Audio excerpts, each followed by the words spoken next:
വീഡിയോട്ട് പോവാം ഗൈസ്. ആദ്യം നമ്മളൊരു പാത്രം എടുക്കുകയാണ് ഗൈസ്. അതിനകത്തോട്ട് ഇച്ചിരി വെള്ളം ഒഴിക്കുക. പിന്നെ മാങ്ങ നമ്മൾ എടുത്തോണ്ട് വന്ന് അത് ചെറുതായി അരിഞ്ഞ് കയറ്റി എടുക്കണം ഗൈസ്. പിന്നെ അതിനകത്തോട്ട് ഇച്ചിരി ഉപ്പും മുളക് പൊടിയൊക്കെ ഇട്ട് ഇളക്കി ഇച്ചിരി നേരം അവിടെ വെക്കണം.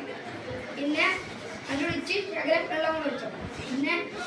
പിന്നെ ഒരു ചീനച്ചട്ടി എടുത്ത് അതിനകത്തോട്ട് ഇച്ചിരി എണ്ണയും കൂടെ ഒഴിച്ച് പിന്നെ അതിനകത്തോട്ട് പിന്നെ എണ്ണ ഒഴിച്ച് പിന്നെ കടുകും വറുത്ത് പിന്നെ മുളകും കൂടി ഇട്ട് വറുത്ത് എടുക്കണം ഗൈസ്. പിന്നെ തീം കത്തിക്കണേ മറക്കല്.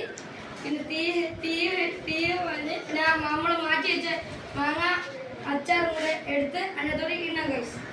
ഇട്ടിട്ട് അത് നമ്മൾ ഇളക്കിയിട്ട് നമ്മൾ നേരെ ഡപ്പയോട്ട് എടുത്ത് വെച്ച് നിങ്ങൾക്ക് പിന്നെ എപ്പോൾ വേണമെങ്കിലും എടുത്ത് കൂട്ടാം ഗൈസ്. പിന്നെ നമുക്ക് നിങ്ങൾ ലൈക്ക് അടിച്ചിട്ടേ പോകാവൂ.